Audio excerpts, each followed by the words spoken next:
On the Fringe with Dan RadioStyle. Hope everybody out there's having themselves a great day. It is with great sorrow that we report a very, very sad situation has happened to Charlie Kirk. He's been shot in the neck.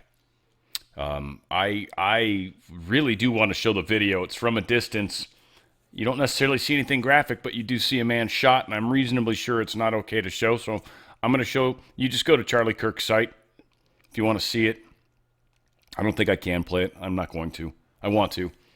He gets shot in the neck. I mean, just to sort of try to, and it's the first story we're going to cover, so I'm not going to bury it at all. We're going straight into it, frankly.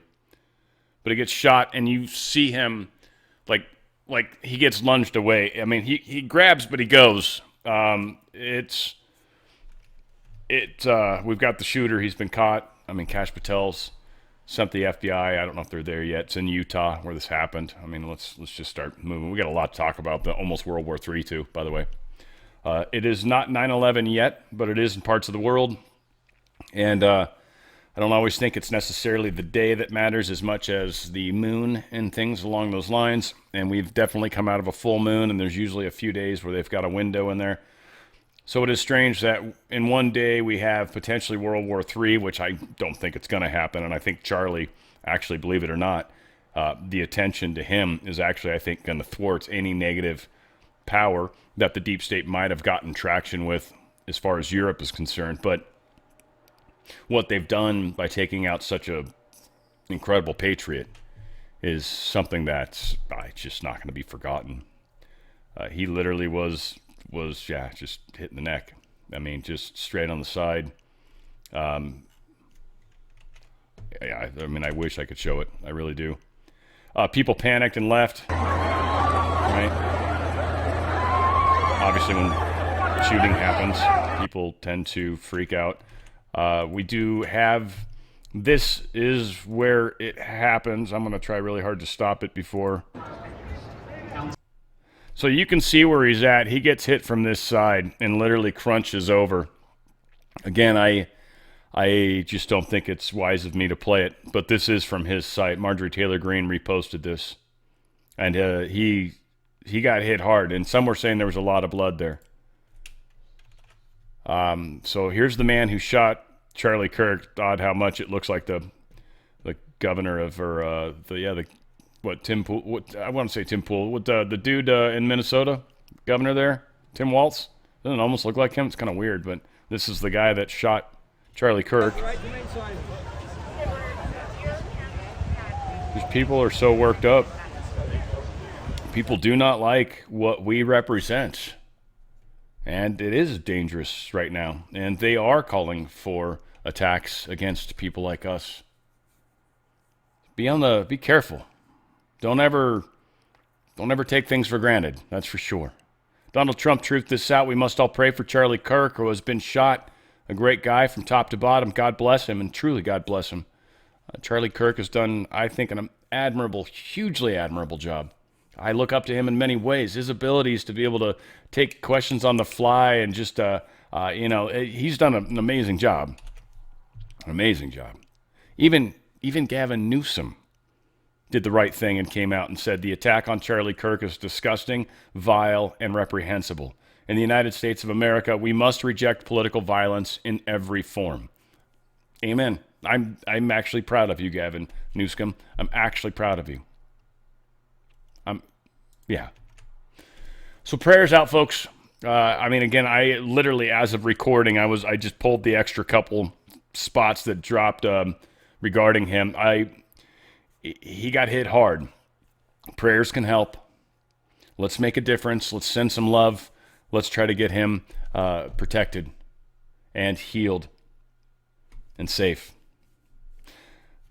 Odd to try to shift gears into the rest of the show, but we must go, and the show must go on. Where are all the hurricanes? Many people are kind of wondering right now. Obviously, a lot of climate scientists, they talk about climate change. And that's fine. I'm not trying to make any major points here, but it is interesting that right now we have zero tropical cyclones, well, let alone them going to hurricane or anything along those lines. This literally is the busiest time of the year when it comes to hurricane season. And right now, for some weird reason, we have 0. Now, I'm going to be honest. I'm my conspiracy hat here for a second. Put your tinfoil on if you need to. But I think they've not been able to mess with the weather like they used to. I do think we're possibly seeing a bit of a rebound, but I do also think there's a lot of magnetic field stuff going on too. In fact, that the channel I frequently show with you guys, Ben Davidson stuff, he was showing a pretty high solar storm that hit us with nothing happening. Like, we've got a pretty big solar storm that's supposed to hit us in regards to the, what do they call the big blackout area? But the solar winds are supposed to pick up. But we had one kind of come out of nowhere. There was no flares. There was no filament releases. There was nothing like that. So, yeah, the corona holes was the thing I was thinking of. We've got one of those turning towards us, but it's not here yet, and it's not, it shouldn't hit us till this weekend, basically. So the magnetic field seems to be in play. Whatever the case is, the storms are not matching up. We did have the one come through and bend up, and I feel like there might have been one earlier than that, but again, they haven't been able to make landfall. It's I don't know. It's almost like we've sort of got some control over that. Charlotte apparently pocketed Charlotte, Carolina, just in case you were like, who's Charlotte? The city. Yeah. They pocketed $3.3 million from a left-wing non-government organization to empty jails for racial equity. This dude had been arrested 14 times. I hadn't seen this picture yet where she actually can tell, oh, crap, this is going to go badly. And, yeah, and it does go badly for her, especially.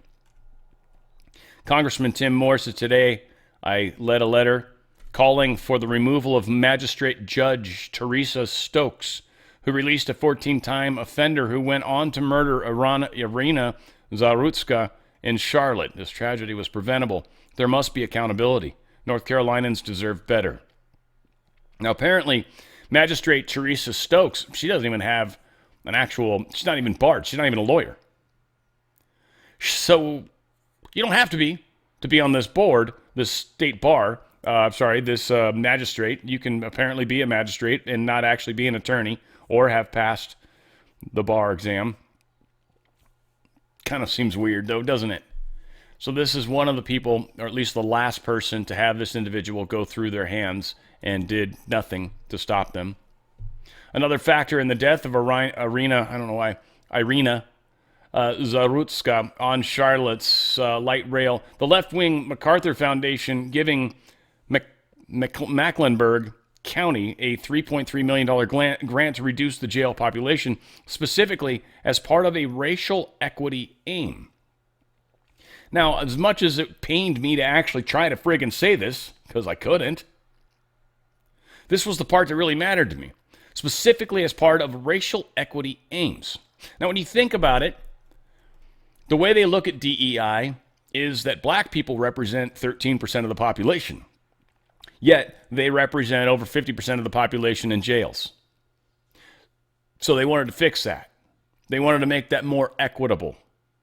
Not based off of crime, which actually represents the larger issue that is actually affecting the black community, fathers at home, things along those lines. There's a number of things that I think, and again, it's not my place to try to help that cause. That's the black people's cause to work with, but it's just facts are facts. So we're being bombarded with the reality of things, and people want to make it fit the stereotype better. Well, or the statistics better. Or the numbers better. I mean, the statistics would show what they show, right? I mean, again, it's a mess. So Magistrate Stokes shouldn't be there. The animal who so violently killed the beautiful young lady from Ukraine who came to America searching for peace and safety should be given a quick, there is no doubt, trial and only awarded the death penalty. This is Donald Trump's words. There can be no other option. President Donald J. Trump. Again, not a fan of the death penalty. Don't think it's my place ever. So I will probably, unless I'm defending my life or someone that's in my proximity, death is not my choice. That's God. It's his thing. Their higher self. You can put them in jail forever. I'm happy with that. Put them in a room with a very thick glass on it. Totally cool with that. Make sure it's rubber. Again, like I'll tolerate a lot of behavior towards people that suck balls. But killing? No. Sorry. I mean, I just don't. It's pretty black and white for me. But, again, how you feel is totally cool. Schumer ambushes Republicans with amendment to force vote on the Epstein files. I feel like this is a big trick with the Democrats. And again, it's great. I mean, again, my opinion has been my opinion, and I'll continue to have the pretty much same opinion. I still think it's probably reasonably accurate. But the question is, there's Epstein files. What I'm desperately trying to prepare our side for is, what does that actually mean? Most of us have stuff in our heads as to what there should be in these files. Anything outside of that is unacceptable to them. But how do we know that's accurate? None of us know what's in the files. Again, I'm not trying to side with anybody here, frankly. Actually, frankly, I'm not trying to side with anybody. I'm trying to stand in the middle and just be like, you're not going to give us everything, probably. And what do you expect there to be in there? Because everyone's going to say they didn't get the files. They held stuff back. How do you know? What do you expect to be there? Now, again, did the Dems know something Did Comey's daughter put something? I mean, again, who knows? Was that stupid picture of Trump with the boobies and the stupid thing and not even his signature? Was that the best they had? Was that it? And we're just hoping to get the rest of the files out, and now we've got the Democrats tricked into it. Again, don't know. It's so strange, though. It really is. And again, our side, prepare. Like, what do you expect to be in there? First question. And then, why do you expect that to be true? Why do you think you're right as far as what should or should not be in those files? And if you've somehow got a good answer on that, where you somehow got insight that nobody else has, groovy, but otherwise, you don't know what's in there. Protesters disrupt Trump and cabinet during a dinner near the White House. He kind of just went out in public. It's kind of cool. I don't know. We'll play a few of these. Here's Trump showing up at the establishment.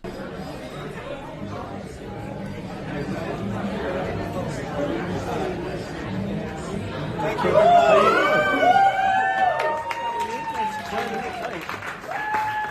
We have a safe city now. Great job. Can you imagine? We did it in 12 days, but now it's almost a month. We have a safe city. So that's good. Enjoy yourself. You won't be mugged going home, okay? Have a good time, everybody. Brandon B. Brandon B. Hey, thanks for that business card.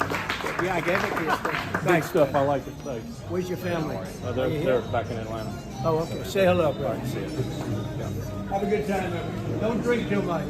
Don't drink too much. Dude, don't take away my fun, man. I'm just skipped out of the office. I was planning on taking down a couple drinks before I go back into the office. Here's the video of Trump. I guess I think it's still him in a positive. They get heckled by some protesters here in a second, but they also get asked to leave. We'll play some of this stuff. Happy to see you. Enjoy your dinner. Thank you.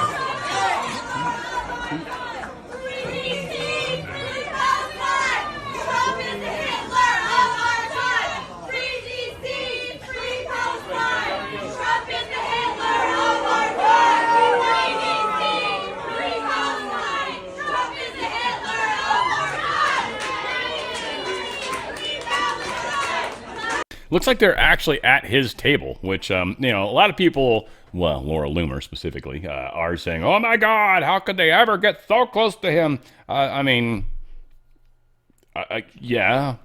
I mean, we've got larger problems. There was a guy that was at his golf course that literally had a Glock somehow in his bag that got missed. I don't think I might have the story. Secret Service, the individual that missed the inspection, has been put on leave. The dude was never anywhere near Trump, but somehow managed to, I don't want to say sneak. I accidentally had it, because I think once he realized he had it, he was like, shoot. And he let Secret Service know, and then he totally, everything was cool, right? So nothing happened.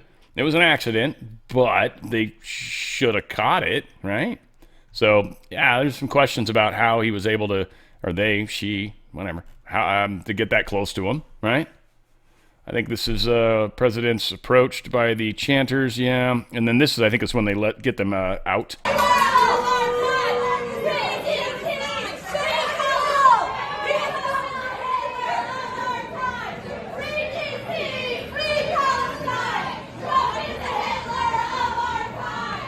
Oh, they're so good with their little rhymes. That's cute. That's cute. So yeah, he came in, and then this is him out there. I feel like I got this one open here. Yeah, so they're going to be announcing another city. We're going to let him make this. He did this, I think, once he came outside.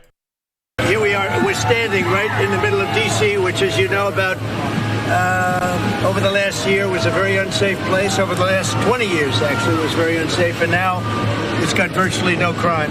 We call it crime-free. We're going to be announcing another city that we're going to very shortly. We're working it out. The governor of a certain state would love us to be there, and the mayor of a certain city in that same state would love us to be there. We'll announce it probably tomorrow, and it's going to be something where we'll do like we did here. But this city, here I am, standing out in the middle of the street. I wouldn't have done this 3 months ago, 4 months ago. I certainly wouldn't have done it a year ago. Here we are. You know, it's funny how many people you can see in the windows, right? There's all the windows that got people looking in them. Man, it's got to freak out Secret Service. But I'm sure they've got a few people and probably AI and other stuff working to identify potential threats. And I'm sure they number off the quadrants and the windows and stuff like that, right? So, good God. Yeah, I think Trump does what Trump does. He's trying to prove that it's safe. Federal law enforcement officers notified about a potential threat in Washington, D.C. Apparently there's some sort of flare coalition is what they're calling themselves. They're planning on doing some violence on Friday, located outside of Union Station. This group, I guess, allegedly intends to immobilize federal vehicles by slashing tires, breaking windows, assaulting law enforcement officers, such as immigration and customs enforcement officials, with fireworks and homemade explosives. Also apparently using chemical weapons to neutralize federal agents to take duty weapons. Like, this can't be true. If it is, I mean, they've got National Guard in place. So, all right, bring it. Like, we're going to... Anyway, so we'll see. We'll see if Friday something crazy happens. Got some great music coming up. It's going to be basically Fleetwood Mac and variants of that. We're calling it a 4 for Friday, even though I stretch it a teeny bit. But breaking in like Lindsey Buckingham stuff with Christine McVie, and obviously, always like to forget her name, and Stevie Nicks. Yeah, got all that stuff in there. I don't know why I'm doing weird body gestures. Got that name in her head, but whatever. It works.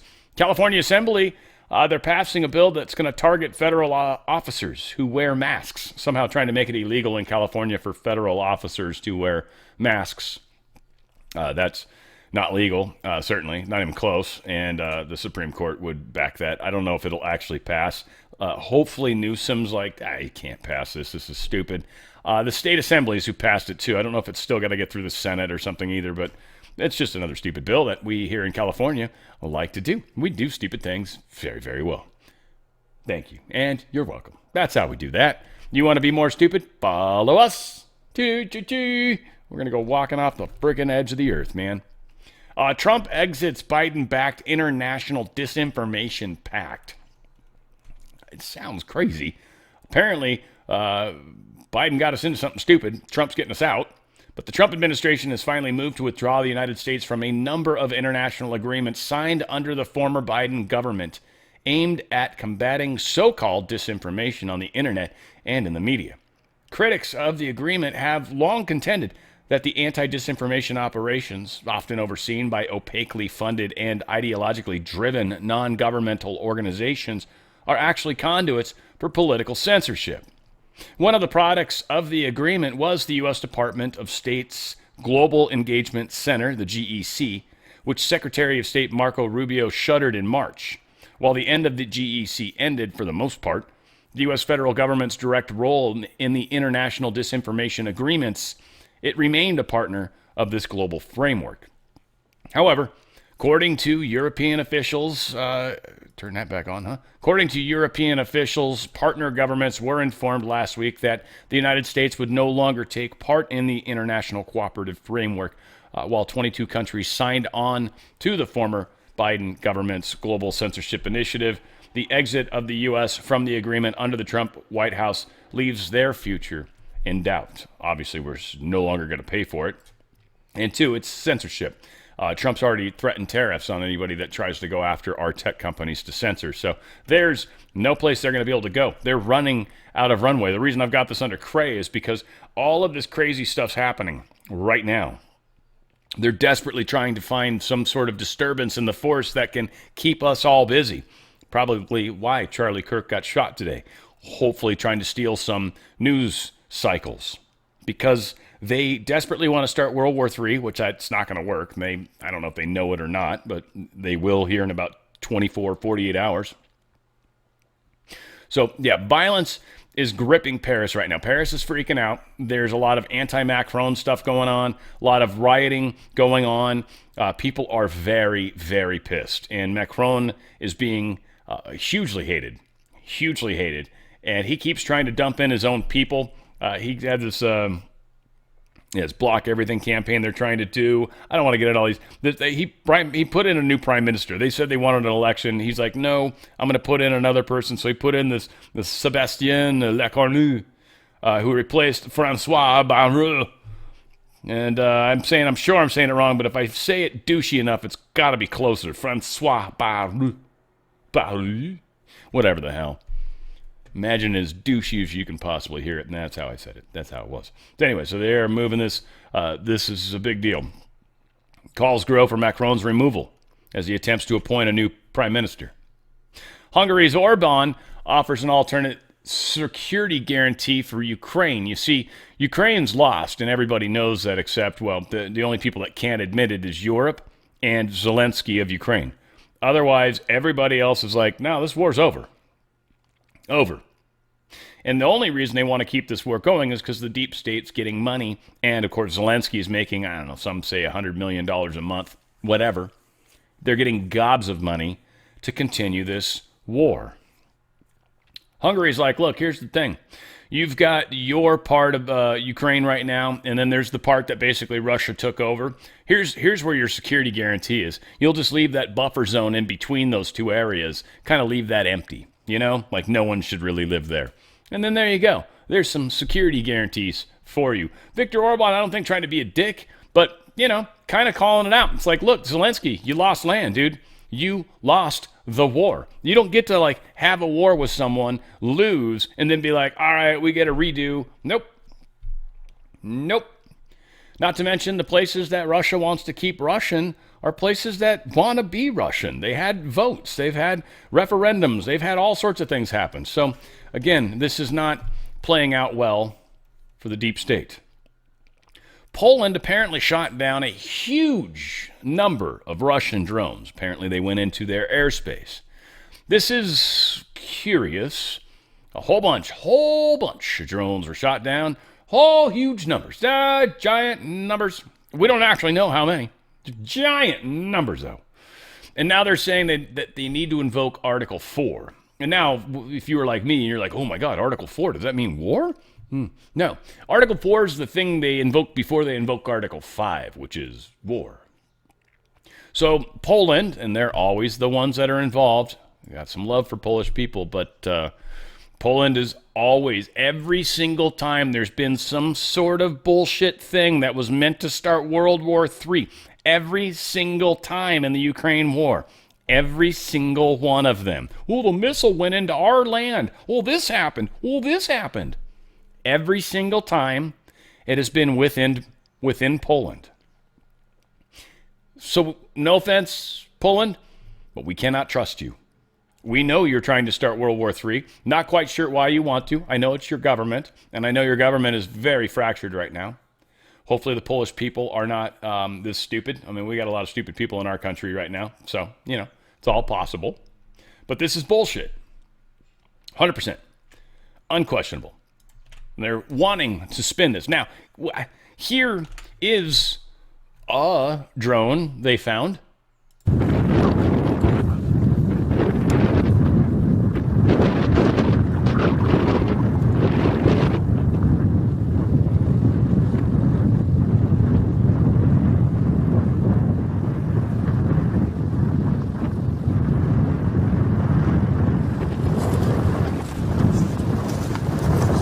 Now, here's the thing. There are a number of drone makers. Ukraine obviously makes them. We certainly know that Iran's been making a bunch of them. I don't particularly know which brand of drone this is, if this is one of the Shahed drones or whatever. It's not that big, but okay. And I don't know how many of these they claim to have shot down. But these could easily have been launched from within Poland, so they could get pissy. Possible.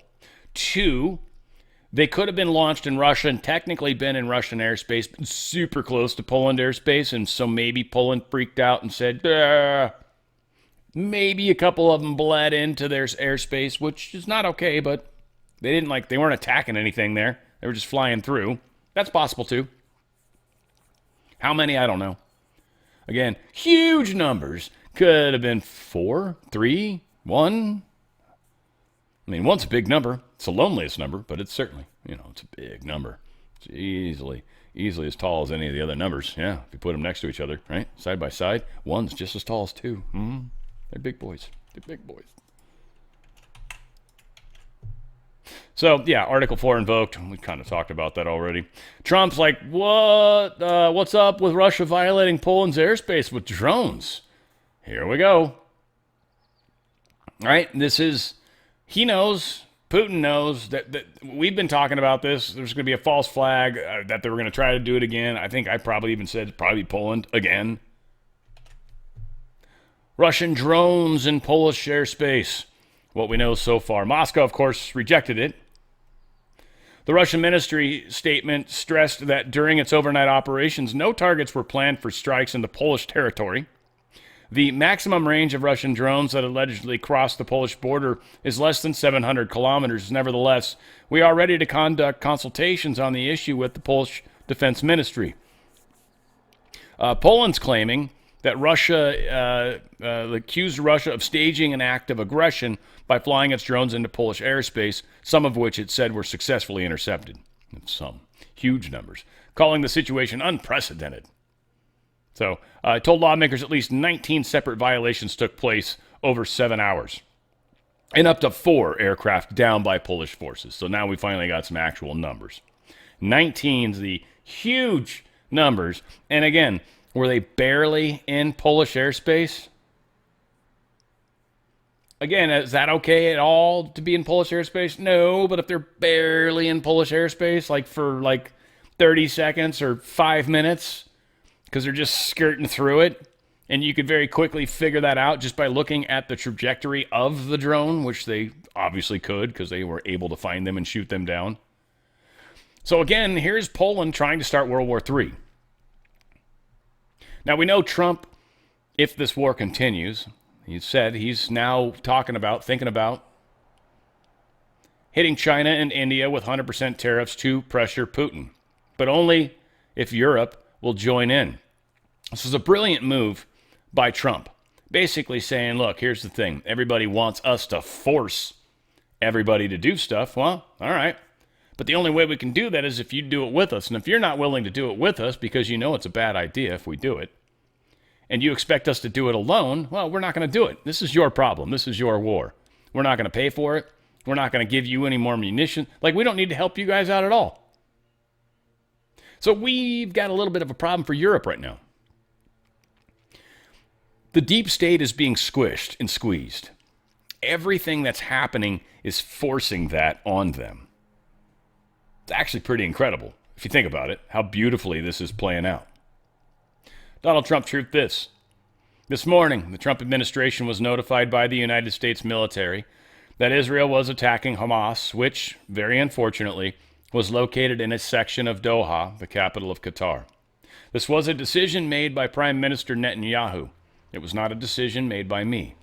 Unilaterally bombing inside Qatar, a sovereign nation and close ally of the United States, that is working very hard and bravely taking risk with us to broker peace, does not advance Israel or America's goals. However, eliminating Hamas, who have profited off the misery of those living in Gaza, is a worthy goal. I immediately directed Special Envoy Steve Witkoff to inform the Qataris of the impending attack, which he did. However, unfortunately, too late to stop the attack. I view Qatar as a strong ally and friend of the U.S. and feel very badly about the location of the attack. I want all of the hostages and bodies of the dead released, and this war to end now. I also spoke to Prime Minister Netanyahu after the attack. The Prime Minister told me that he wants to make peace. I believe this unfortunate incident could serve as an opportunity for peace. I also spoke to the Emir and Prime Minister of Qatar and thanked them for their support and friendship to our country. I assured them that such a thing will not happen again on their soil. I have directed Secretary of State Marco Rubio to finalize the defense cooperation agreement with Qatar. Thank you for your attention to this matter. Now, Qataris pissed. They say they reserve the right to retaliate against barbaric Netanyahu, and maybe they will. It's entirely possible. Trump obviously trying to put a stop to that. So this does feel similar to like what they did in the Iranian attack when we got involved and hit those 3 sites. Israeli Prime Minister Benjamin Netanyahu addressed a U.S. Embassy event in Jerusalem on Tuesday, marking an American Independence Day, whereby he praised U.S.-Israeli ties, reiterated Israel's strike earlier in the day on Hamas leaders in Qatar, and said the action fulfilled his vow to pursue those responsible for the October 7th massacre. So it sounds to me, for the big picture, he's like, we've taken care of what we needed to take care of. We have destroyed the leadership that was even remotely involved, and anybody that was brought up to continue to be involved. Hopefully that's the case. Johnson was in an interview, Senator Johnson, probably one of the ones that I want to say I like. I thought, oh, maybe this wasn't the one I thought it was.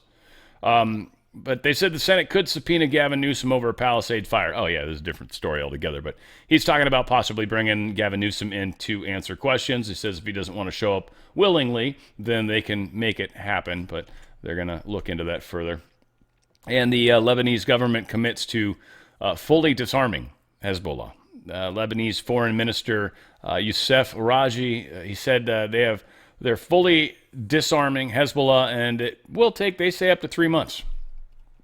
But this, if true, and I think it likely is, we'll see, would present even more peace in the world. And it's just one more thing that Trump has been directly involved with. Obviously, this is going to help in the Israeli peace side of things as well. So again, a lot of crazy kind of coming to an end, and that's pretty incredible. Now, I had Mike Lindell on today. It's a little shorter than normal interview, and it was really cool. He's talking about a story that we did mention yesterday, but I thought it was pretty beautiful. And he also gets into our awesome coupon code and what it can bring to you. And also, we'll mention that kind of first. But mypillow.com/OTF. That's mypillow.com/OTF. Certainly talking about the percale sheets. Best pillows ever. The slippers, I sort of point those out. What else did he bring up? Oh, the beach towels. These are things they're definitely trying to get rid of because they're making room for the next season. So we're getting a big discount on it, and the free shipping's huge. Also recommend the coffee, always. Blankets, incredible. Many different kinds of blankets and duvets and all that kind of different fancy blanket names. They got them all. They got them all in there. And then, of course, the My Cross, 50% off. Anyways, here is Mike Lindell, him and I having a chit-chat on the Fringe, of course. Oops, that's not what I meant to click, but it is right here on the Fringe. Ladies and gentlemen, it is my favorite time as always. I get to talk to Governor Mike Lindell. I don't usually get to talk to governors. It's fantastic. Governor Lindell, how are you doing, sir? How's everything? Well, we're not there yet, but oh, damn it. Ring. It does have a good ring. It sure does. It sure does. I will tell everybody this though. I'm 90-some% there, but I did prepare because the media had attacked me and said, "Well, you can't run for governor. You moved to Texas." I have residence in both places, so I did get it moved back to Minnesota because you have to be a resident 1 year in advance of the election. So everybody, if you hear things out there that I can't run, that's a lie. Please make sure they're not marked as primary residence in both on the mortgages that you may have. That seems to be a stickler for a lot of people these days. Right. All said. You actually have a story that's really near and dear to your heart, and I think it's beautiful. I did mention it briefly yesterday, but I would love to get your take on it because I do agree with the little bit you mentioned to me, what happened in Michigan, and I don't want to steal you guys, your thunder. this is huge, everybody. as everybody knows that back in 21, there were over 100 people sued and by Dominion, Smartmatic, the machine companies that started lawfare. Then there was over 150 individuals that were served letters with lawfare, a lot of them in Michigan. But then during that time, anybody that did anything, like Tina Peters is in prison for 9 years for doing her job. While there were 15 electors, the alternate electors in Michigan. This is a perfectly legal thing. They're going, okay, we're an alternate elector, and the state or the governor came after them, and the attorney general there, Dana Nessel, I believe it was, and came after them and charged them with 8 felonies each. 8 felonies, you guys. You can't make this stuff up. If you add them up together, they could all get life in prison. And you guys will go, well, this has been going on for 4 years. Some of them, to defend themselves, have lost their houses. I mean, it's so sad, what it's done to all 50 of them. I know most of them. And by the way, this is other states too that this went on in, and they're all still. This is just the first domino to fall. Here's what happened yesterday. This is against all odds. This is in Michigan with a judge that was appointed by a very bad governor, I guess, a governor, whoever appointed her, but I think it was Gretchen or whatever her name is, and that judge was very heroic, brave. I'm just telling you, she made a decision and dismissed it all. And everyone's going, that's a deviation. In the world we're living in right now, that's a deviation, you guys. I mean, any other time in history, these things, when you couldn't even charge someone a felony for something they did nothing wrong. It's our right to be an alternate elector. I mean, it's mind-boggling. But you know what? I'm just so thankful because that's just the first of many now. You guys, we need precedent set in all of these things where one judge can step up and be brave. And you think, as I've told you all before, everybody, I said, all these judges are not corrupt. A lot of them don't want to be the first one to do anything with all these. Their biggest thing is, everybody, they shove stuff out and say, no, you don't have standing. You don't have standing. In these criminal cases, a lot of them don't want to be the first one to, hey, this is wrong. What we're doing is wrong. Okay. And then they stand out and then they're attacked. This would be the fear we had 4 years ago. There's so many breakthroughs that are coming now. I'm so excited. This is just at one level, the criminal level. There were so many, you guys, lawyers that did plea bargains, people that were friends of mine, like Jenna Ellis, a lawyer that was involved with Rudy Giuliani back then and went to all these places. She promised me that she would never back down. She did.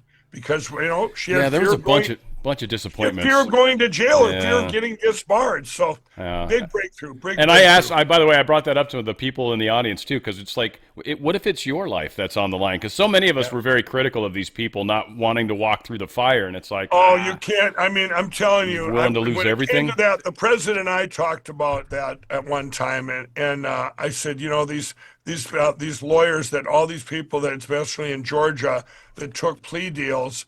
And he said, well, Mike, a lot of them are just afraid of going to jail. Yeah. And this is, that's lawfare even at another extreme. For me, it was just attack. They tried to get me on everything though. I just got my cell phone back from the FBI. Did you really?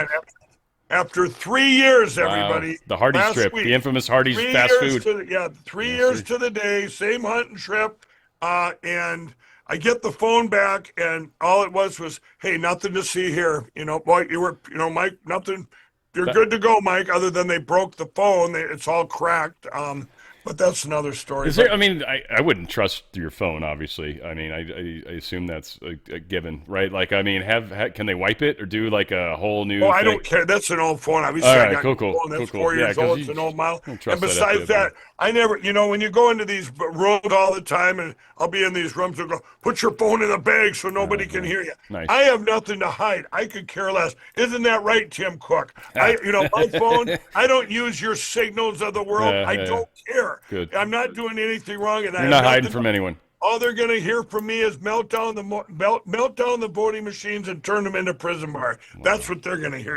They might hear you. They might hear you talking about the My Pillow 3.0, though. And the secret workings and the right. I mean, you don't want that happening. They might hear about the specials we have in our percale sheets. We're closing out at $29.88. Any size, any color.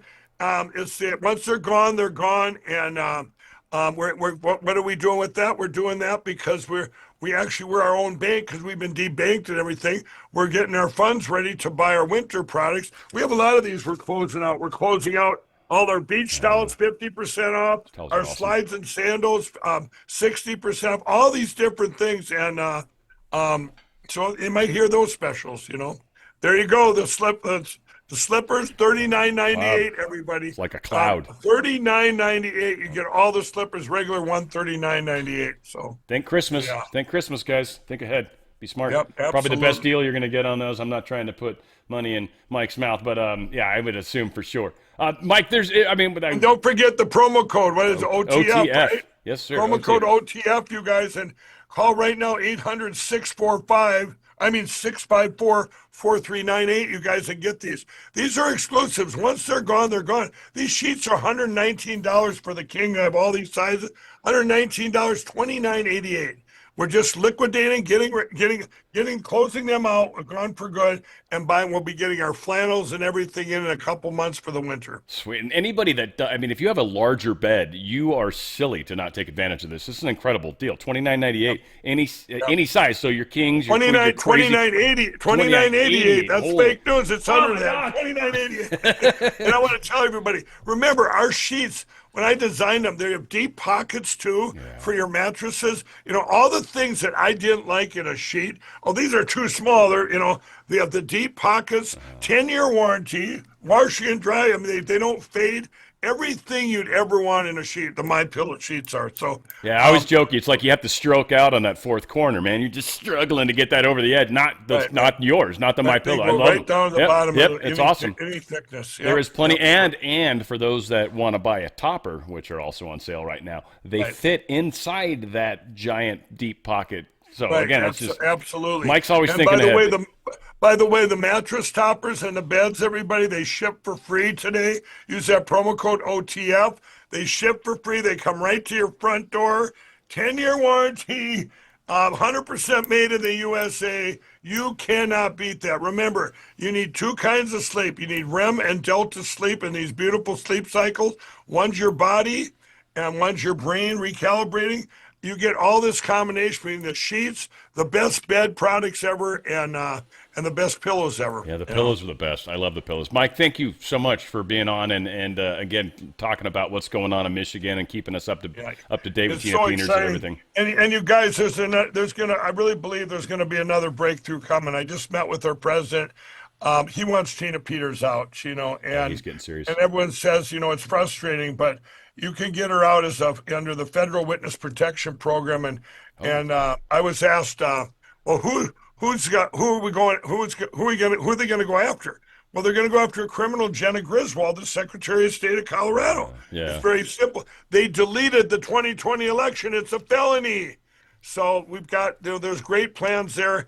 I would encourage everybody to, what's going to happen, Dan, just so you know, over the next probably 4 to 5 weeks, the stuff that's going to come out for past elections, out of the DOJ, and it's going to be announced. This stuff is so explosive that we need to spread it far and wide to not just within the mega universe, but our friends, family that are left, right, it doesn't matter, liberal, conservative. We need to show them that, hey, we've got to go to paper ballots, hand counted. So when our great president puts the plan out there, that all the people are in agreement. Because you know who's going to push back on that? The Unit Party. Yeah, they are. Is this going to be, do you think multiple states are going to have things going off kind of simultaneously, or do you think this is going to be a singular, or it's just going to be huge?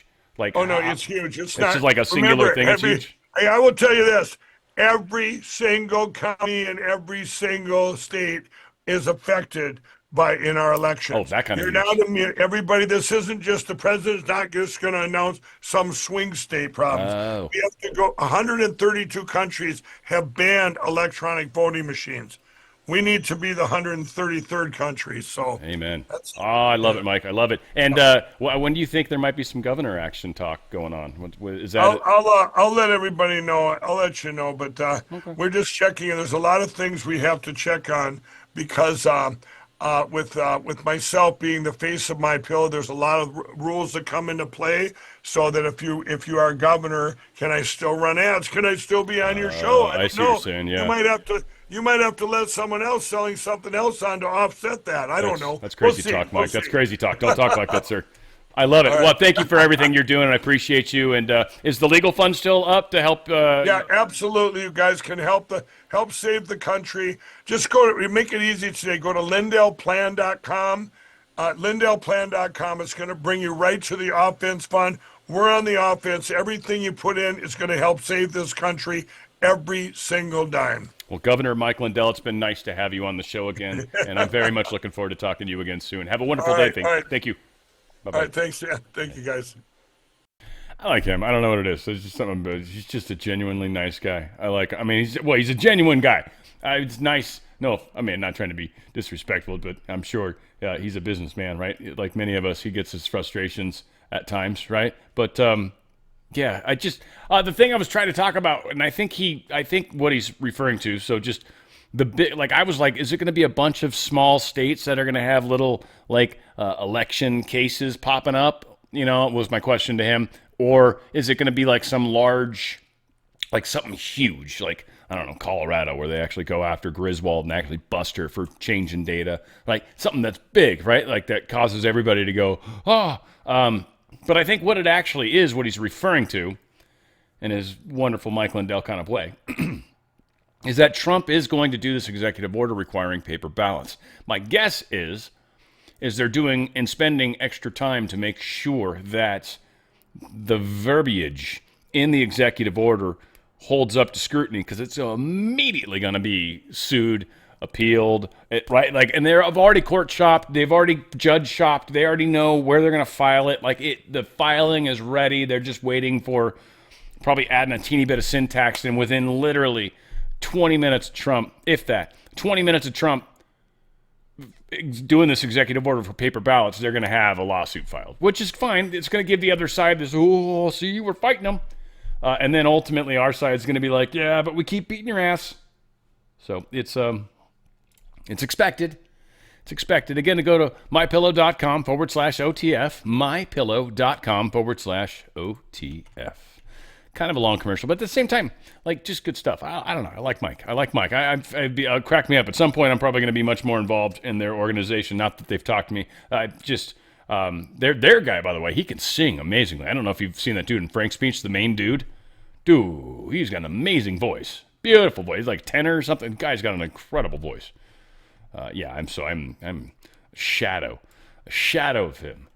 But I think I'm probably funnier.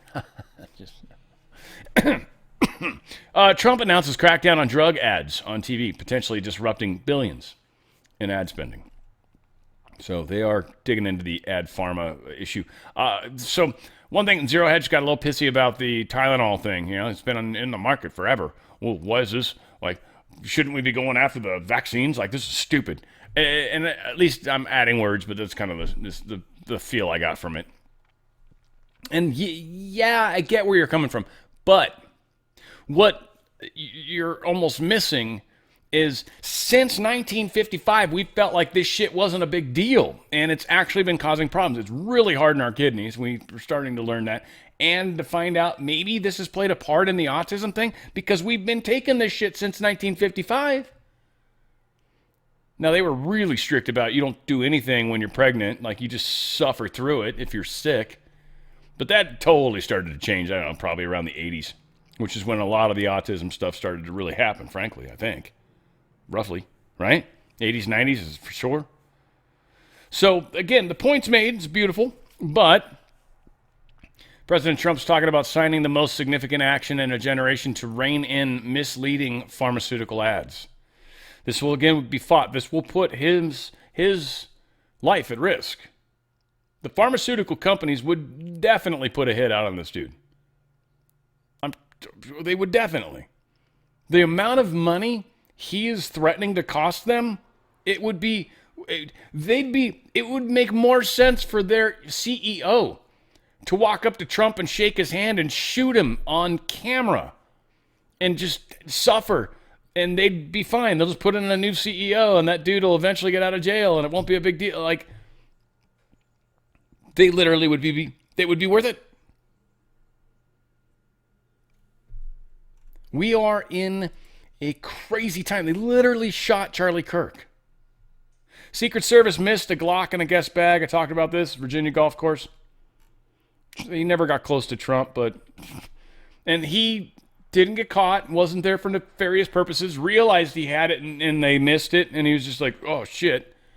And again, I don't know, maybe he was a plant, try to make us question the Secret Service. And that could be in a good way, by the way, guys. If the Secret Service is still failing, that should be called out.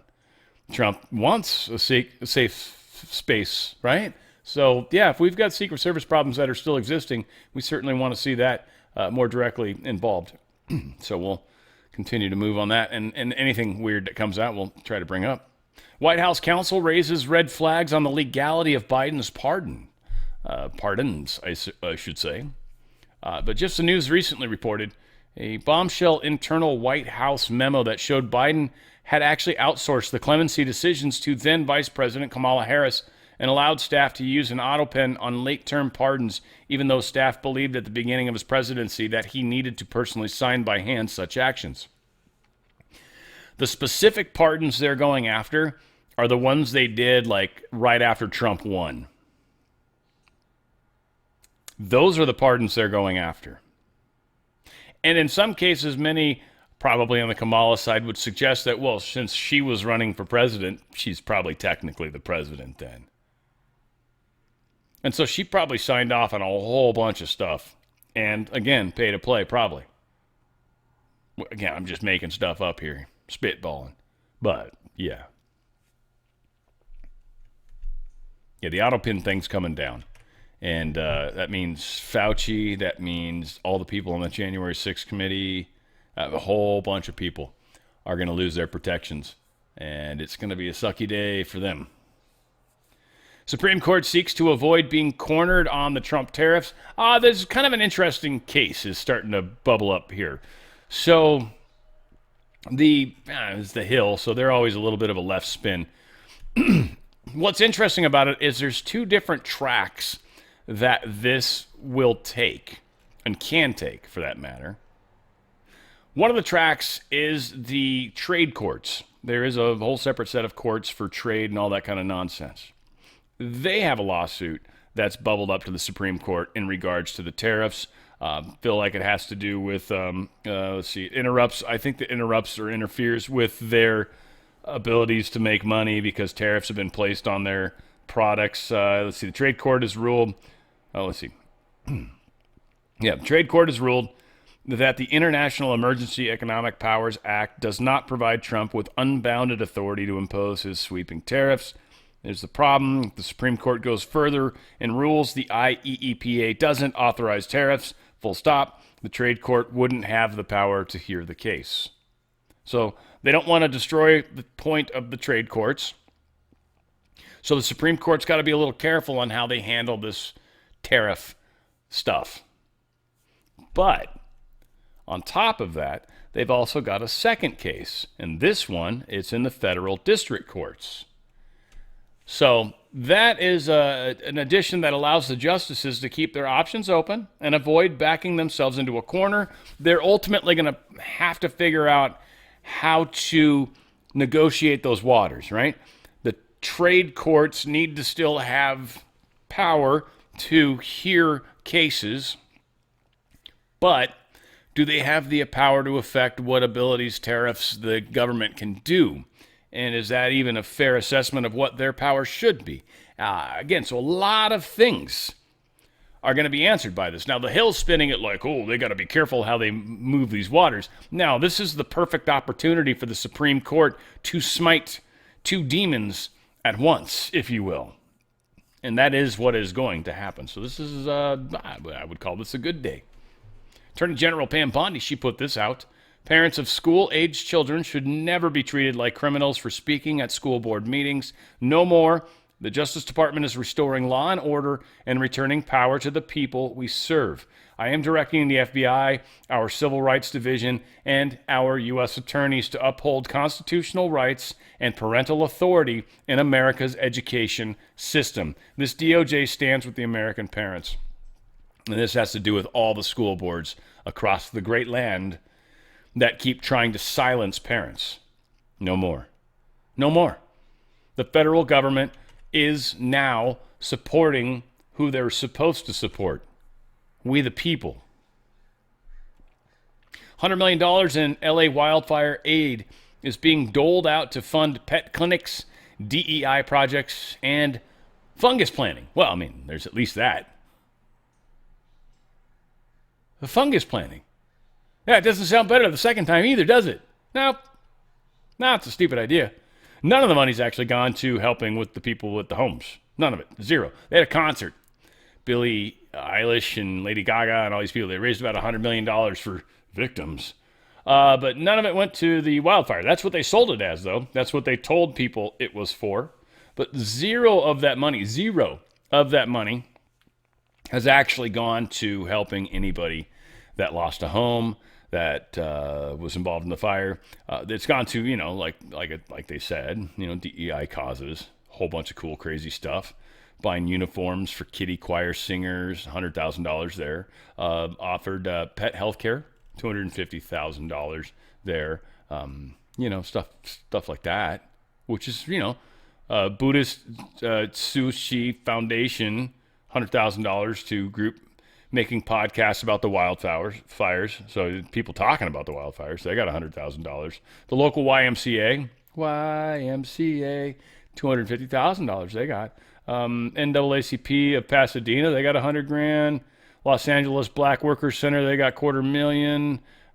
This Vote Project got $100,000. My Tribe Rise got $200,000. Nobody. One group got $500,000 to seed burned forests with restorative fungi and bacteria.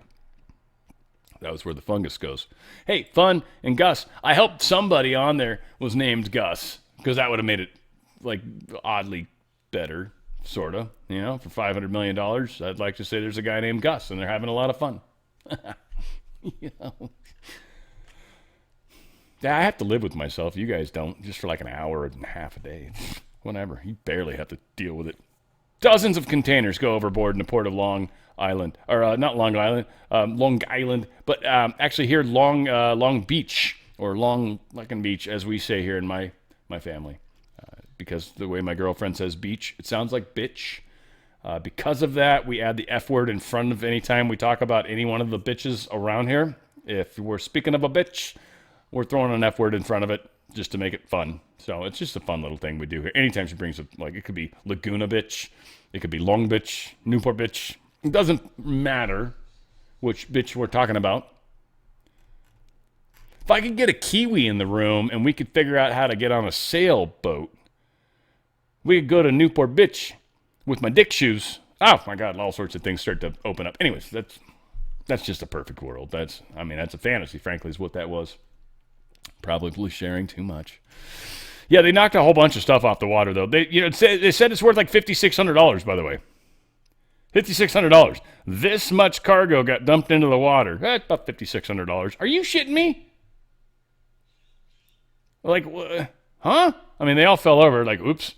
They'll probably be able to get some of them off. It's going to be interesting how that works at an angle, because most of the equipment grabber thingies aren't really angular in their approach.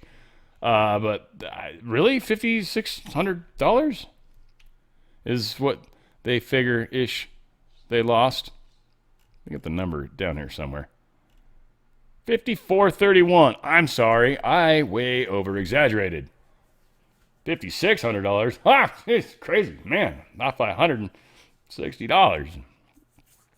That's, literally, though, not trying to smirk necessarily at the retardation of my brain, but that really $5,400? That's it? What the shit are you shipping? Just empty air? Oh, this is Chinese air. Want to make sure it makes it to America. We had a bunch of people exhale into this cart, and then we pulled them out real quick and sealed the door. Made sure it stayed like that, like farting in a jar. Maybe it's like a Chinese farts. That's what it is. Maybe, you know, it could be though, like one of those, like a Chinese. They come up with some sort of Chinese fart torture. You know, like when you have the little finger thingies and you put both sides of your finger and you start to pull on them, and the harder you pull, the more you hold on to you. Maybe that, you know, you walk into the Chinese fart chamber and you're like, it's so bad you don't know where the exit is, right? Like you're like, oh, and you just start walking further in because you're just crazy. I don't know. Who knows? Donald Trump tweeted this out. Narendra Modi shared this post.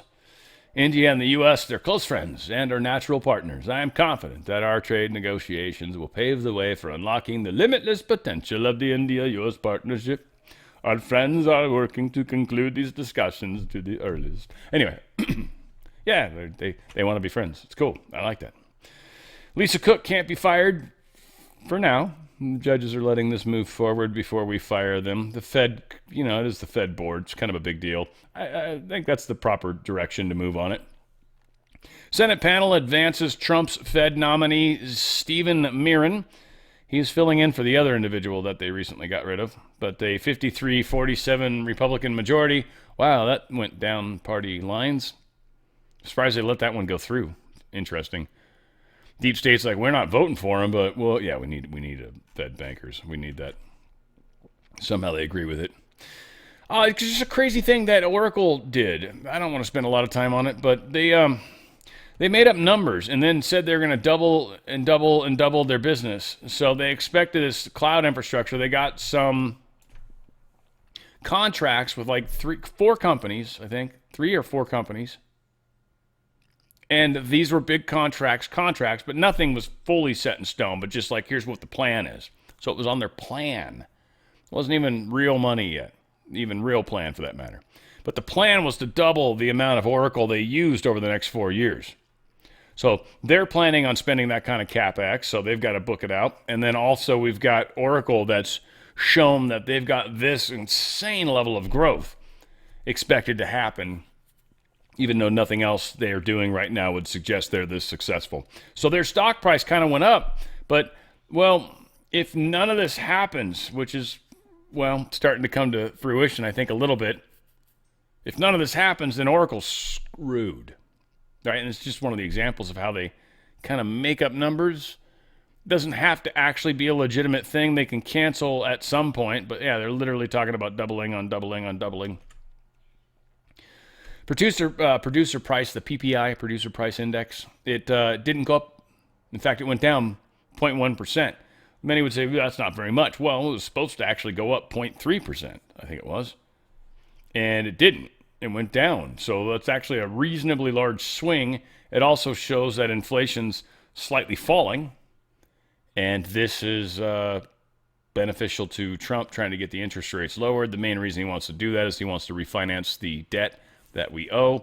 And, you know, basically the deep state doesn't want us doing that because that actually makes us have a chance of surviving, and it gives Trump a chance of looking awesome. From the state. Oh, yeah, here it is. Here's the Ron Johnson thing. So it makes us look good, and that's what's basically playing out. And Trump's playing a mean game, and he knows what he's doing. Ron Johnson talking about tariffs, hasn't caused the damage he feared, uncertainty. It covers a few different topics here. I thought it was pretty good. I'm playing it at 1.25 speed for those watching at home. Now, he is, of course, the Republican senator from the state of Wisconsin, Ron Johnson, member of the Homeland Security Committee, back with us once again here on the Hill. Senator, always nice to see you. What's the balance here?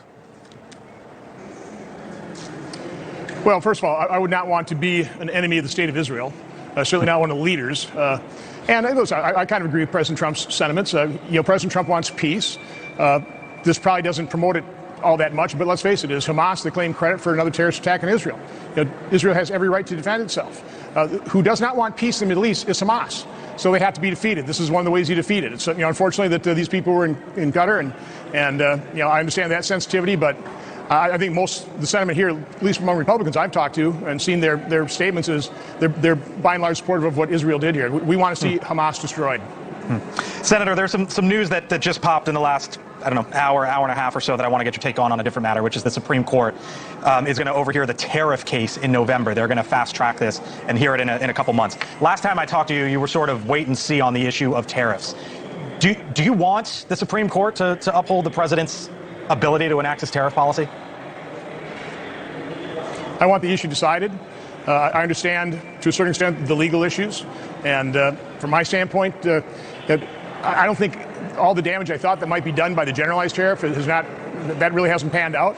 So I think overall the generalized 10% tariff probably is not going to be particularly damaging. What's damaging is just the instability of people not knowing what tariff rates are we going to be charged. I mean, are we going to be able to import goods for components to manufacturing of products that we export, that type of thing. So I just want this settled. I want some certainty. I want some stability. And exactly what we end up with, whether generalized tariffs or we continue with the trade wars and keep twisting our trading partners' arms to provide fair trade, which they don't do. I mean, I understand what President Trump is trying to accomplish here, and so many people, even those that are getting harmed by the tariffs in their business, generally support what President Trump is attempting to do. They just wish they weren't feeling the pain. I should note to our audience here on News Nation, those listening to us on Sirius XM, you're also on the Budget and Finance Committee, which is why I bring it up to you. I hear you on certainty, and of course everyone wants certainty, markets want certainty, et cetera. Do you want, though, the tariffs to be upheld, which would allow the president to go down this path? What I'd like is I'd like to see Congress claw back the authority it's granted to successive administrations, and exactly what that authority is, well, that's what the Supreme Court is going to decide. So get that decided, and then we can take it from there. All right, Senator Ron Johnson with us tonight, Republican from the state of Wisconsin. Always appreciate the time, sir. Nice to see you. I feel like they're definitely kind of paving the way for what the Supreme Court, this is what we need you to figure out, right? Because Congress isn't necessarily asked when the Supreme Court does the case, but they are curious, kind of, where's the pulse of the problem, if you will. Musk on his Washington tenure, he says the government is basically unfixable. I don't disagree. We need to be able to do some things that are a bit on the radical side. So ultimately, letting Trump do some things that right now Johnson may be uncomfortable with, and maybe they rein that back in the not too distant future, but let Trump, or accidentally allow Trump to continue and hopefully take the control of the situation. We have the ability to mess with the whole world too. Trump knows that. And this is a big part of what they don't like, is he is a cowboy when it comes to, he's seen as a cowboy when it comes to what he could make happen in the world, right? Like the way he could affect the whole world with the economy. I mean, he could cause a crash across the entire economy, which would be a bad day in paradise, right? Hey, gold still up. Let's make sure this is refreshed. I don't have time to wait and make sure. So gold is sitting at $36.81, which is just still like, holy crap. And so it's down $1.20, which is nothing when it comes to gold. Where's silver? Silver's up a little. Okay. Still back under 42, but it's holding pretty solid at above 41.50. I've seen it's at 41.63 right now. Crude oil 63. That's kind of like the new going price for crude. Again, very interesting. Dow's down a little bit. Everything's up. S&P's up 30% or 0.3%. Sorry, 30% would be huge. 0.3%, 0.30. And Nasdaq is up 0.03%, a teeny tiny bit. Yeah, we got some stuff. I don't skip too fast past me. Look, here's the thing. If you got a 401k or an IRA, let my good friends at Goldco help you out. DRSlikesgold.com, DRSlikesgold.com. Literally, they are the best at it. Best customer service. They've got multiple suppliers. You're getting out tax-free, penalty-free. You're getting up to 10% free silver. You're also probably going to get a Ronald Reagan coin, and you are going to actually have physical metals that are put into a trust that you can literally ask for physical metals at some point once this is all done. It's considered an IRA, so you're still doing it pre-tax. That's why they do it tax-free, penalty-free. You're just kind of moving it sideways. There are some steps to that. It's not super simple, but these guys make it seem like it, and they've got DocuSign and all sorts of great stuff to make it actually easier to do. Look, inflation's taking a bite out of your money every single day. Your cash, whatever your 401k is worth, that dollar amount is dying every day a painful death. Now, fortunately, not as bad with the PPI, not as bad as it could have been. You're still losing 1.8% or 7% or whatever it's at. Don't let them take it from you. Hold on to the precious metals. Whatever our new currency ends up being, it's going to be precious metals backed. Everybody knows it's their asset backed at least, which will still count for precious metals. You're already most of the way there. Go to drslikesgold.com. drslikesgold.com. Protect your wealth. You'll hold the buying power.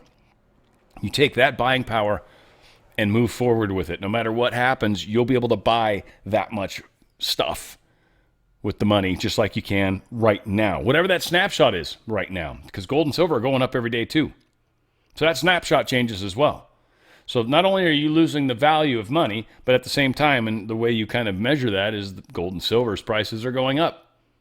And your stocks are going up, but not quite as fast. But the fact that the dollar's going down, yeah, you're losing ground and don't realize it. They make you think everything's groovy, but it's not. And we know we have a dark night of the soul coming. Just protect yourself. Let my good friends help you. drslikesgold.com. drslikesgold.com. Get out of that system before they get out of you. Before they get out of you, I tell you what. We've got Ursula Underland. She's saying that they're on the brink, if not even at the start, of another global health crisis. They're trying to spin this health crisis up. They're trying to do a new global health resilience initiative to combat disinformation. Again, they need an excuse to censor because Europe is falling apart. The war is falling apart. They are losing all over the place.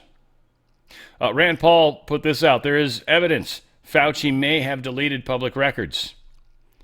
So the Committee on Homeland Security and Governmental Affairs is continuing to conduct an investigation into the origins of COVID-19 and risky life science research.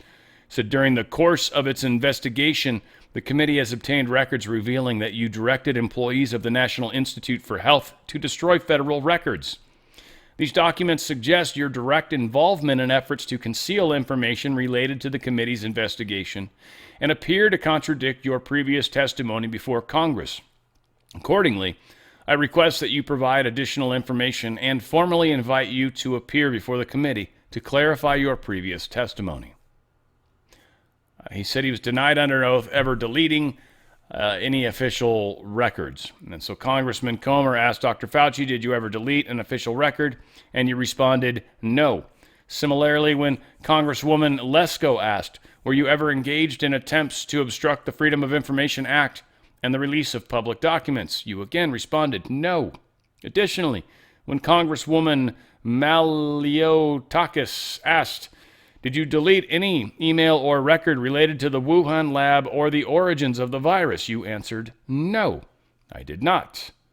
The letter continued. So, yeah, he's in a world of hurt. We'll see. We'll see what happens. Again, they've got to get these pardons taken care of, which are happening simultaneously. All these things are occurring. Here's RFK Jr. talking about changing the vaccine injury reporting system. Check it out. Surveillance system where you're going to see the vaccine injuries. Under the current system, most of those vaccine injuries will remain invisible, and we will not be able to understand the risk profile of those products and do something about it. None of the people who reported injuries are ever followed up with. We're going to start following up and find out what kind of genetic vulnerabilities, what kind of other vulnerabilities they have. We are recasting the entire program so that vaccine injuries will be reported.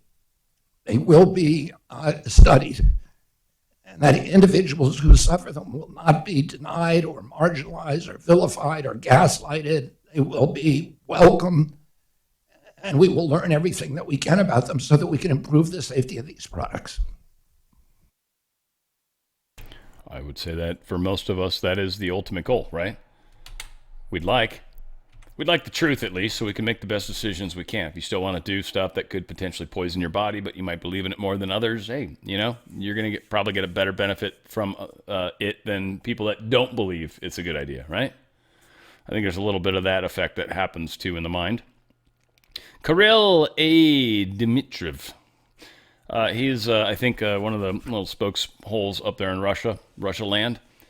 And the EU Commission President Ursula von der Leyen's role in negotiating a major COVID-19 vaccine deal with Pfizer is starting to come to the surface. And Kirill trying to sprinkle a little gas on the fire, which is fantastic and probably why Ursula wants censorship, because this information is now coming out. And she's screwed because she made a deal with Pfizer and possibly other companies. And they got some money. She probably got some kickbacks. There was some nifty things that came around to making sure everybody got injected, which was paid for, of course, by the people. Didn't necessarily benefit everybody as much as everybody claimed. So, again, Kirill is kind of sprinkling gas on the fire and saying, I wonder if any of this information, he goes, as Trump team investigates mRNA vaccines, it may actually uncover the infamous deleted correspondence between Pfizer CEO and Ursula Pfizer von der Leyen. Will probably be an interesting read. She deleted the tweet, but we know nothing's deleted, and we know that the Five Eyes almost assuredly, in some way, shape, or form, has that text. Uh-oh. And so it's likely going to come out. AI psychosis and delusions, I guess, are driving some users into psychiatric hospitals and suicide and all sorts of crazy things. And literally, it's brought up a few things. I mean, one, just people are falling in love with their AIs or choosing not to talk to real people and starting to talk to their AIs all the time. And these AIs actually, as you work with the same file more and more and more and more and more, it learns you and it gets better at serving you. And if you're an individual that requires a lot of back patting, if you will, and maybe tummy rubbing at the same time. Man, try to do that twice. The thing will learn, and it will actually start to feed that little weird problem that exists within you. And it's actually causing some psychosis issues. There's one of them that actually claimed that it became, sentient. And so this dude was trying to tell his entire family that my AI is sentient, and his whole family basically said, "You're nuts." Maybe rightly so. And so this is a problem that exists now, that we got literally people that are falling in love with their AIs. Now, this is a Canadian individual. Just kidding. It's not why that affected it, unless he's from Quebec. I don't know where he's from, so it could be part of the problem, but still. What I am concerned about also is, what if people said we need to put rules on AI and what it can and can't do? And what if Chinese AI doesn't? And so what if I don't like a lot of people hate the new ChatGPT, the new flavor of it, because it just lost all of its personality. So what if I don't like it then? Then I decide I'm going to go use the other one. And China's got one right now that it's definitely going to use whatever it can. And in fact, China's sort of an enemy, and it could very well actually program its AI to talk people into killing themselves. So what do you do? Everybody's got this black and white approach to this, and I think it's funny because ultimately you try to put the speed brakes on anything we're making here in the United States, and what you're going to do is you're going to hinder us as a country, and two, China or others are going to do it. Exactly the thing you're trying to protect us from. What about the kids? All right, well, China's isn't going to give a shit about the kids. What are you going to do now? Because when your kid decides that it doesn't like ChatGPT because it keeps asking what its age is, and it's like, all right, when I use this other one, it'll never ask me that. It just shows me crazy stuff, and that's what I want. Again, people, we need to be more involved in our kids' lives. We need to know what they're doing. We need to look at their phones. We need to see them doing what they're doing. We need to spy on them, frankly. Need to pay attention to what's happening, or at least lock down their phones so they can't do just anything they want. But my friends let me. I don't give a shit. Again, it's easy to say. I don't have kids, right? I mean, again, I get it. But yeah, being a real parent, best I learned, my parents didn't just let me do whatever the hell I wanted to. They said no almost always. I learned I needed to get the hell out of the house. That's what I learned. And control my own life. But it was, that's what it's about. At least in the American world. I know culturally it's so weird to a lot of other countries. It's funny. Elon Musk dethroned as world's richest person. I think this is why he was trying to make that crazy-ass deal with Tesla, where they would pay him $1 trillion over a 10-year period if he was able to do some insane growth numbers. Like, on paper, that would somehow make him the richest man. It seems that he is upset that Larry Ellison is now apparently the richest man. That's the Oracle co-founder. Oh, it's so stupid. Can you imagine? Be like, well, I'm a 500 billionaire. Well, I'm 521 billionaire. Ah, you're poor. You poor man. Do you want me to send you money? Oh, how cruel would that be, right? All right, this is, I think, the last crazy-ass story I got, and this is just, close tabs, right? This is, I don't know, it's supposed to be a UFO. Supposedly, a Maverick missile went through it, and, which is a Hellfire missile, sorry, which is weird. Typically, again, I know Hellfires can hit moving targets. They certainly can if they're not moving fast. Hellfires are not generally meant for moving air targets. They're, ground targets. They can be moving, but usually Hellfires are for like tanks and shit like that. You can blow up helicopters from the ground, but whatever. I'm quite sure if you can laser it, it can hit a moving target. I'd bet the farm that it can. Not what they were designed for, but certainly something they're well within their abilities. Let's call it that. So this thing supposedly has a Hellfire missile hit it or go through it. This thing seems to sort of like separate out but continue moving in its direction. I don't know. There's a lot of the UFO-y stuff going on right now, and then we've got the Comet 3AI Atlas, right? Like so. Yeah, 3i Atlas, I think it's called, sorry. I'm adding extra letters in there that don't need to be there. So there's a lot of talk of this. I'm going to let everybody come to their own conclusions and feelings about it all. I think there's forms of disclosure happening. I think there is intentional misinformation being pushed out there. And I do think there is stuff that's meant to sort of freak people out as well. So, 6 of one, half dozen the other, trying to at least cover stuff so you guys don't hear it from other people. Then it feels dirty if I didn't tell it to you too, right? Just saying. I love you guys. I'm trying to help out best I can. Here is UFO stuff. I'd like to ask the committee to replay that video that Burleson had played earlier. I want to ask every witness here, specifically ones that have sensor training or have been able to recognize some of this movement real quick. So if you guys can please roll that real quick.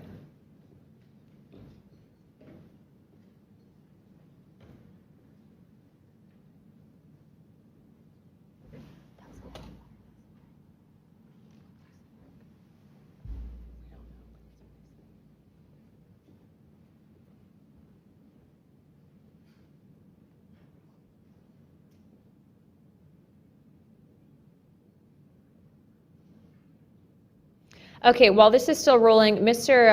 Nusatelli, real quick yes or no answers. Are you aware of anything in the government, United States government arsenal that can split a Hellfire missile like this? No. And do whatever blob thing it did and then keep going? Nothing? Nothing. All right, how about you, Chief Wiggins?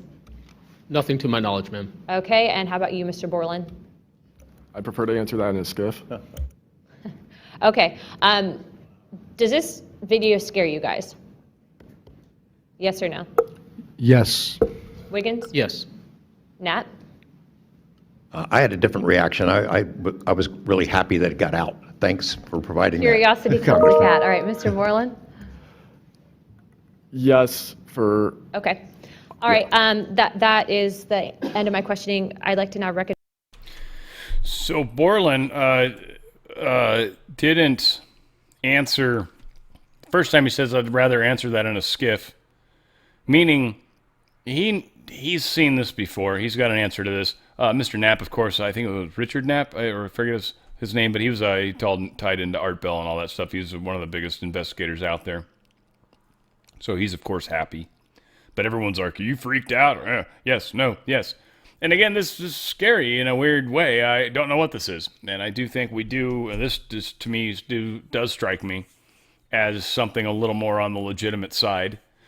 There is the concept of thought form, which I don't think a lot of people keep in mind. There are things that look physical, and they're not Project Bluebeam as much as the aversion of that from other intelligences, where they're able to project, a reality in this dimension or in this physicality that looks real and can experience and interact with us, but isn't literally something that flew, gobs of light years to get here. You know what I mean? Like, there's ways to circumvent some of that. That depends on the technology and the level of the civilization using that technology for or against us, whatever the case is.